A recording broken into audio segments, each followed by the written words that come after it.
ചെറിയ പ്രായത്തിൽ തന്നെ ആൺകുട്ടികൾ അറിഞ്ഞിരിക്കേണ്ട എന്നാൽ അവർ അറിയാൻ സാധ്യതയില്ലാത്ത 10 കാര്യങ്ങളെപ്പറ്റിയാണ് നമ്മൾ ഇന്ന് ഡിസ്കസ് ചെയ്യാൻ പോകുന്നത്. ആദ്യത്തേത് ലവും ലെസ്റ്റും തമ്മിലുള്ള വ്യത്യാസമാണ്. പലപ്പോഴും ആൺകുട്ടികൾ കരുതുന്നത് ലവും ലെസ്റ്റും ഒരുപോലെയാണ് എന്നാണ്. പലപ്പോഴും അവർക്ക് ഒരു പെൺകുട്ടിയോട് തോന്നുന്ന അട്രാക്ഷൻ അത് ലവ് ആണെന്നോ ലെസ്റ്റ് ആണെന്നോ അവർക്ക് ഡിഫറൻഷ്യേറ്റ് ചെയ്യാൻ പലപ്പോഴും സാധിക്കുന്നില്ല. ഇതിന് കാരണം പണ്ടത്തെ കാലത്ത്, അതായത് ഒരു 10-20 വർഷങ്ങൾക്ക് മുൻപ് തന്നെ ഇത്തരം വിഷയങ്ങളെപ്പറ്റി സംസാരിക്കുന്നത് വളരെ ടാബു ആയിട്ടുള്ളൊരു കോൺസെപ്റ്റായിട്ടാണ് കരുതിയിരുന്നത്. എന്നാൽ ഇന്ന് ആളുകളുടെയും സമൂഹത്തിൻ്റെയും കാഴ്ചപ്പാടുകളും ചിന്താഗതികളുമൊക്കെ മാറുന്നതിനനുസരിച്ച് ആളുകൾ ഇത്തരം വിഷയങ്ങളെപ്പറ്റി സംസാരിക്കാനും തുടങ്ങി. എന്നാൽ പലപ്പോഴും ആളുകൾക്ക് ഇത് രണ്ടും ഒന്നാണ് എന്നൊരു തെറ്റിദ്ധാരണ ഉണ്ടാവുന്നുണ്ട്.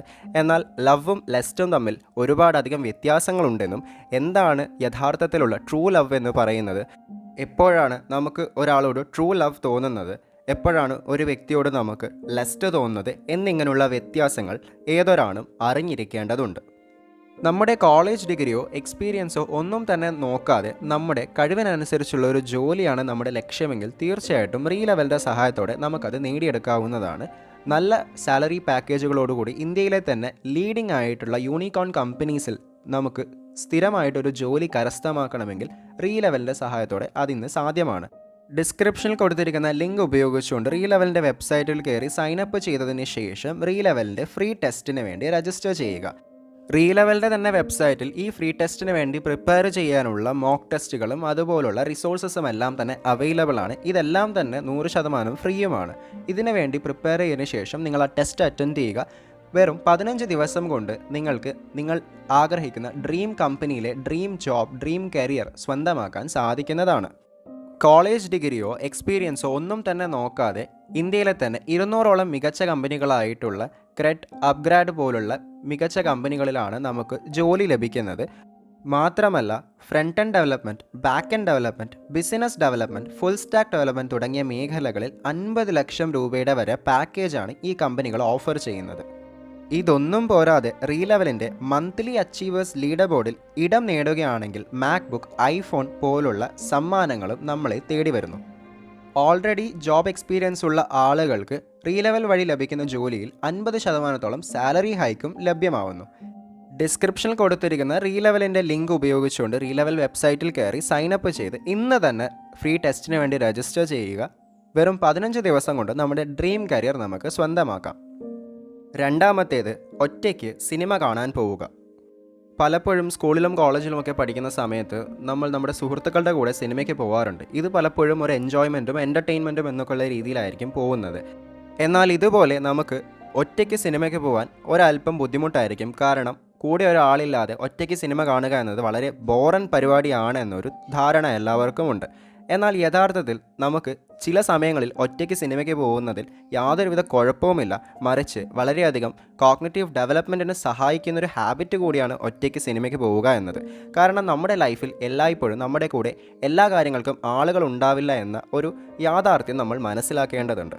എപ്പോഴും മറ്റുള്ളവരെ ഡിപ്പെൻഡ് ചെയ്യുകയാണെങ്കിൽ പലപ്പോഴും നമ്മൾ ഉദ്ദേശിക്കുന്ന ഇടത്ത് നമുക്ക് എത്താൻ സാധിക്കണമെന്നില്ല. നമുക്കിഷ്ടമുള്ള ജോൺറയിലുള്ള ഒരു സിനിമ റിലീസാവുന്ന സമയത്ത് നമ്മളത് കാണണമെന്ന് ആഗ്രഹിക്കുമെങ്കിൽ നമ്മുടെ സുഹൃത്തുക്കൾക്ക് ആ ജോൺറ ഇഷ്ടമല്ല എങ്കിൽ അവർ ആ സിനിമ കാണാൻ തയ്യാറായിരിക്കില്ല. ഈ ഒരു കാരണം കൊണ്ട് ചിലപ്പോൾ നമ്മളും ആ സിനിമ കാണാതെ പോകുന്നു.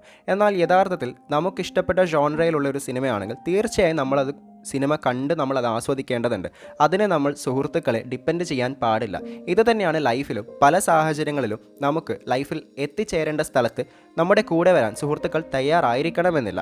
എന്നാൽ നമ്മൾ ഒരിക്കലും അവരെ ഡിപ്പെൻഡ് ചെയ്യരുത്. മറിച്ച് നമ്മൾ ഒറ്റയ്ക്ക് ചെയ്യാനുള്ള ഒരു ഡിറ്റർമിനേഷൻ കാണിക്കേണ്ടതുണ്ട്. മൂന്നാമത്തേത് ഇറോട്ടിക്ക കോണ്ടൻ്റുള്ള ഇറോട്ടിക് ആയിട്ടുള്ള സിനിമകൾ കണ്ട് ഇതാണ് യാഥാർത്ഥ്യമെന്ന് തെറ്റിദ്ധരിക്കുന്നത്.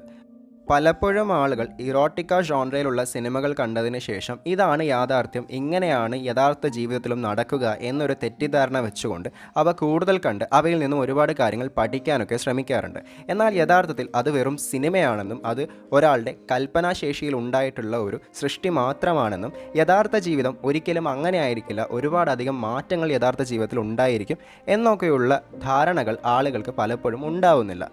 ഉദാഹരണത്തിന് നമ്മളൊരു ആക്ഷൻ ഹീറോ സിനിമ കണ്ടതിന് ശേഷം അതിൻ്റെ അകത്തുള്ള ഹീറോ ഒരുപാട് വില്ലന്മാരെ അടിച്ചിടുന്നത് യഥാർത്ഥ ലൈഫിൽ നമുക്കും സാധ്യമാവുമെന്ന് തെറ്റിദ്ധരിക്കുന്നത് പോലെയാണ് ഇറോട്ടിക്ക സിനിമകൾ കണ്ടതിന് ശേഷം നമ്മുടെ ലൈഫിലും ഇതൊക്കെ പോസിബിളാണ് എന്ന് തെറ്റിദ്ധരിക്കുന്നത്.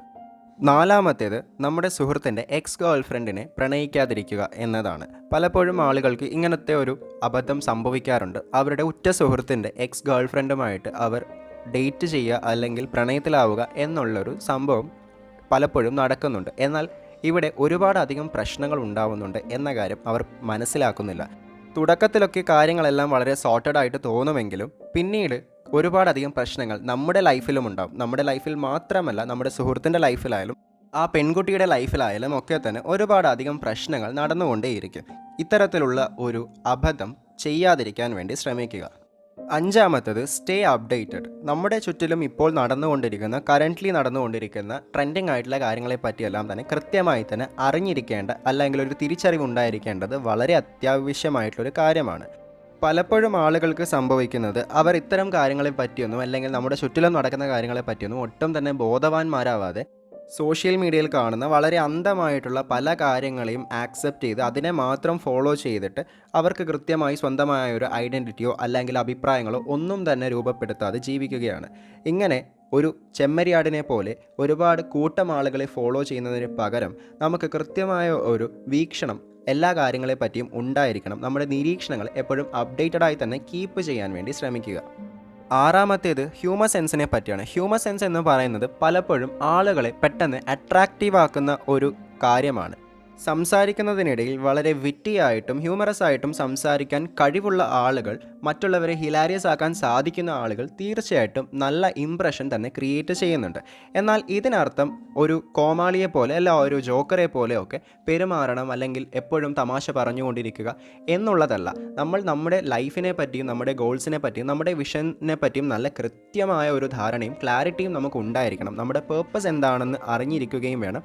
എന്നാൽ ആളുകളുമായിട്ട് ഇടപഴകുന്ന സമയത്ത് നമ്മുടെ വിറ്റി സൈഡ് അല്ലെങ്കിൽ വളരെ തമാശയൊക്കെ കലർന്ന് സംസാരിക്കാൻ ശ്രമിക്കുന്നത് തീർച്ചയായിട്ടും നമുക്ക് ആളുകൾക്കിടയിൽ കൂടുതൽ വെൽക്കമിങ് പിടിച്ചു പറ്റാൻ സാധിക്കും. ഏഴാമത്തേത് നമ്മളെ ഇറിറ്റേറ്റ് ചെയ്യുന്ന ആളുകളെ പറ്റി കൃത്യമായി മനസ്സിലാക്കുക. എന്തുകൊണ്ട് അവർ കാരണം നമ്മൾക്ക് ഇറിറ്റേഷൻ ഉണ്ടാവുന്നു എന്നതിനെ പറ്റിയും കൃത്യമായൊരു ധാരണ ഉണ്ടായിരിക്കുക എന്നതാണ്. പലപ്പോഴും നമ്മുടെ എല്ലാം ലൈഫിൽ ഇങ്ങനെയുള്ള ആളുകളുണ്ടാകും. ഒരു പക്ഷേ നമ്മുടെ കുടുംബത്തിലോ നമ്മുടെ സുഹൃത്തുക്കളിലോ അല്ലെങ്കിൽ നമ്മൾക്ക് പരിചയമുള്ള ആരെങ്കിലും ആയിരിക്കാം. അവർ നമ്മളോട് സംസാരിക്കുമ്പോൾ തന്നെ വളരെ ഇറിറ്റേറ്റിംഗ് ആയിട്ടും അന്നോയിങ് ആയിട്ടും ഒക്കെ ആയിരിക്കും നമ്മളോട് സംസാരിക്കുന്നതും.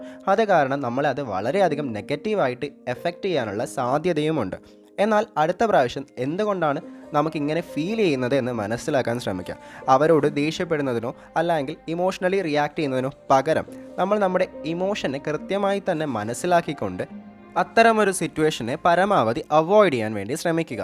ഇവിടെ നമ്മൾ മനസ്സിലാക്കേണ്ട ഒരു കാര്യം എന്താണെന്ന് വെച്ചാൽ, നമ്മൾ അവരെ അലൗ ചെയ്താൽ മാത്രമേ അവർക്ക് നമ്മളെ ഇറിറ്റേറ്റ് ചെയ്യാനും അന്നോയ് ചെയ്യാനും ഒക്കെ സാധിക്കുകയുള്ളൂ. നമ്മൾ അവർക്ക് അതിനുള്ള സ്പേസ് നൽകുന്നില്ല എങ്കിൽ തീർച്ചയായിട്ടും അവർക്ക് നമ്മളെ ഒന്നും തന്നെ ചെയ്യാൻ സാധിക്കില്ല. നമ്മളെ നെഗറ്റീവായിട്ട് ഒരു തരത്തിലും എഫക്റ്റ് ചെയ്യാത്ത രീതിയിൽ നമുക്കതിനെ മുന്നോട്ട് കൊണ്ടുപോകാനും സാധിക്കും. എട്ടാമത്തേത് ബുള്ളിങ്ങിനെ പറ്റിയാണ്. ആളുകൾ ബുള്ളി ചെയ്യുന്നതോ അല്ലെങ്കിൽ ആളുകളെ ബുള്ളി ചെയ്യപ്പെടുന്നതിനോ പ്രത്യേകമായിട്ടൊരു കാരണമൊന്നുമില്ല. എപ്പോഴും ആളുകൾ ഇത്തരത്തിലുള്ള ഒരു ട്രെൻഡ് കൊണ്ട് നടക്കുന്നുണ്ട്. ഇത് വലിയൊരു ഹീറോയിസമായിട്ടൊക്കെ കരുതുന്ന ആളുകളുമുണ്ട്. എന്നാൽ നമ്മളെ ഒരാൾ ബുള്ളി ചെയ്യുകയാണെങ്കിൽ, നമ്മൾ ബുള്ളി നേരിടുന്ന ഒരാളാണെങ്കിൽ തീർച്ചയായിട്ടും അതിനെ റിയാക്ട് ചെയ്യാനും അതിനെ റെസ്പോണ്ട് ചെയ്യാനും നമുക്ക് സാധിക്കണം. എന്നാൽ ഇത് എപ്പോഴും ചെയ്യേണ്ട കാര്യമില്ല. മറിച്ച് ഒരേ ഒരു പ്രാവശ്യം നമ്മൾ അവർക്കെതിരെ റിയാക്ട് ചെയ്യുകയാണെങ്കിൽ നമ്മുടെ റിയാക്ഷൻ എത്രമേൽ ഇൻറ്റൻസ് ആവുന്നോ അത്രമേൽ അവർക്ക് നമ്മളെ വീണ്ടും ബുള്ളി ചെയ്യാൻ തോന്നാതിരിക്കും. ഇത്തരത്തിലുള്ള ഒരു കറക്റ്റായ ഒരു റിയാക്ഷൻ കൊടുക്കുന്നതോടുകൂടി നമുക്ക് നമ്മൾ നേരിടുന്ന ബുള്ളിങ്ങിനെ എല്ലാം തന്നെ ഒരു ഫുൾ സ്റ്റോപ്പ് വയ്ക്കാൻ വേണ്ടി സാധിക്കും. ഒമ്പതാമത്തേത് ബുള്ളി ചെയ്യുന്നതിനെ പറ്റിയാണ്. പലപ്പോഴും ആളുകൾ ബുള്ളി ചെയ്യുന്നതിന് പ്രത്യേകിച്ചൊരു റീസണൊന്നുമില്ല. എന്നാൽ അവരുടെ ഉള്ളിൽ ഉണ്ടാകുന്ന ഒരു ഇൻസെക്യൂരിറ്റി കാരണമാണ് അവരിങ്ങനെ ബുള്ളീസായിട്ട് മാറുന്നത് എന്നുള്ളൊരു പഠനം നടത്തപ്പെട്ടിട്ടുണ്ട്. യഥാർത്ഥത്തിൽ ഇത് ശരിയുമാണ്. കാരണം നമുക്ക് നമ്മുടെ മനസ്സിനകത്ത് ഒരു ഇൻസെക്യൂരിറ്റി ഉണ്ട് എങ്കിൽ തീർച്ചയായിട്ടും അത് നമ്മൾ പരമാവധി ഹൈഡ് ചെയ്യാൻ വേണ്ടി ശ്രമിക്കും. അതിനുള്ള ഒരു കവറപ്പായിട്ട് നമ്മൾ ബുള്ളിങ്ങിനെ സ്വീകരിക്കും. അത് കാരണം നമ്മുടെ ഉള്ളിലുള്ള ഒരു ഇൻസെക്യൂരിറ്റി മറ്റുള്ളവർ അറിയാതിരിക്കാൻ വേണ്ടി നമ്മൾ അവരെ ബുള്ളി ചെയ്യുന്നു. ഇത്തരത്തിലുള്ള വളരെ സഡിസ്റ്റിക് ആയിട്ടുള്ള ആളുകൾ മാത്രമാണ് മറ്റുള്ളവരെ ബുള്ളി ചെയ്യുന്നത്. അതുകൊണ്ട് നമ്മളും മറ്റുള്ളവരെ ബുള്ളി ചെയ്യുകയാണെങ്കിൽ അതിനർത്ഥം നമ്മളും ഒരു സാഡിസ്റ്റ് ആണ് എന്നാണ്. അതുകൊണ്ട് തീർച്ചയായിട്ടും നമ്മൾ മറ്റുള്ളവരെ ബുള്ളി ചെയ്യാതിരിക്കുക.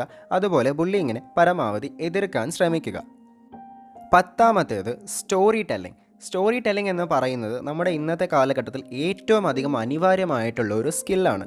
നമ്മൾ സോഷ്യൽ മീഡിയയിലായാലും നമ്മുടെ ചുറ്റിലുമായാലും ഒക്കെ തന്നെ നമ്മളോട് പലരും പലതരത്തിലുള്ള ആശയങ്ങൾ കൺവേ ചെയ്യുന്നുണ്ട്. എന്നാൽ ഇവയെല്ലാം തന്നെ നമ്മൾ ഓർത്തിരിക്കാനൊന്നും സാധ്യതയില്ല. എന്നാൽ ഇവയിൽ ഓർത്തിരിക്കാൻ സാധ്യതയുള്ളത് എന്ന് പറയുന്നത് വളരെ നല്ല രീതിയിലുള്ള സ്റ്റോറി ടെല്ലിംഗ് സ്കിൽസ് ഉള്ള ആളുകൾ പറയുന്ന കാര്യങ്ങളായിരിക്കും. അതുകൊണ്ട് തന്നെ സ്റ്റോറി ടെല്ലിംഗ് എന്ന് പറയുന്നത് ഇന്നത്തെ കാലഘട്ടത്തിൽ ഏറ്റവും അധികം ഇമ്പോർട്ടൻ്റ് ആയിട്ടുള്ള ഒരു സ്കില്ലാണ്. പണ്ട് കാലത്ത് ഇതിനെ പബ്ലിക് സ്പീക്കിംഗ് എന്ന് വിളിച്ചിരുന്നു. എന്നാൽ ഇപ്പോൾ പബ്ലിക് സ്പീക്കിംഗ് കുറച്ചധികം ഔട്ട്ഡേറ്റഡ് ആണ് എന്ന് തന്നെ നമുക്ക് പറയാൻ സാധിക്കും.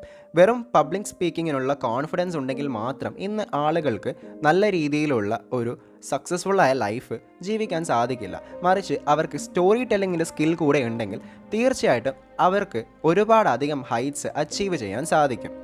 സ്റ്റോറി ടെല്ലിംഗ് എന്ന് പറയുന്നത് ഒരു പ്രൊഫഷണൽ സ്കില്ലാണെന്നൊരു തെറ്റിദ്ധാരണയൊന്നും വേണ്ട. നമ്മുടെ പേഴ്സണൽ റിയൽ ലൈഫിലും നമുക്ക് ഒരുപാടധികം സാഹചര്യങ്ങളിൽ സ്റ്റോറി ടെല്ലിങ്ങിൻ്റെ സ്കില്ല് ഉപകാരപ്പെടും. നമ്മൾ പുതുതായിട്ടൊരു വ്യക്തിയുമായിട്ട് സംസാരിക്കുമ്പോഴോ അല്ലെങ്കിൽ നമുക്ക് പ്രിയപ്പെട്ട ഒരു വ്യക്തിയെ ഇംപ്രസ് ചെയ്യാൻ വേണ്ടിയിട്ടോ അല്ലെങ്കിൽ മറ്റൊരാളുടെ അറ്റൻഷൻ സീക്ക് ചെയ്യാൻ വേണ്ടിയിട്ടോ ഒക്കെ നമുക്ക് ഒരുപാടധികം ഹെൽപ്ഫുള്ളായിട്ടുള്ള ഒരു സ്കില്ല് തന്നെയാണ് സ്റ്റോറി ടെല്ലിംഗ്. അതുകൊണ്ട് ഇന്നത്തെ കാലഘട്ടത്തിൽ തീർച്ചയായും പഠിച്ചിരിക്കേണ്ട ഒരു സ്കില്ല് തന്നെയാണ് സ്റ്റോറി ടെല്ലിംഗ് എന്ന് പറയുന്നത്.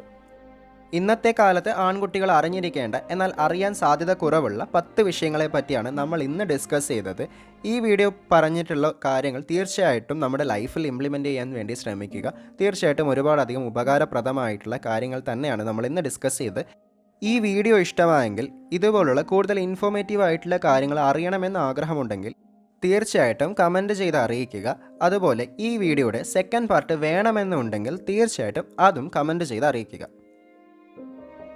ഡിസ്ക്രിപ്ഷനിൽ കൊടുത്തിരിക്കുന്ന റീലെവലിൻ്റെ ലിങ്ക് ഉപയോഗിച്ചുകൊണ്ട് റീലെവൽ വെബ്സൈറ്റിൽ കയറി സൈനപ്പ് ചെയ്ത് ഇന്ന് തന്നെ ഫ്രീ ടെസ്റ്റിന് വേണ്ടി രജിസ്റ്റർ ചെയ്യുക. വെറും 15 ദിവസം കൊണ്ട് നമ്മുടെ ഡ്രീം കരിയർ നമുക്ക് സ്വന്തമാക്കാം.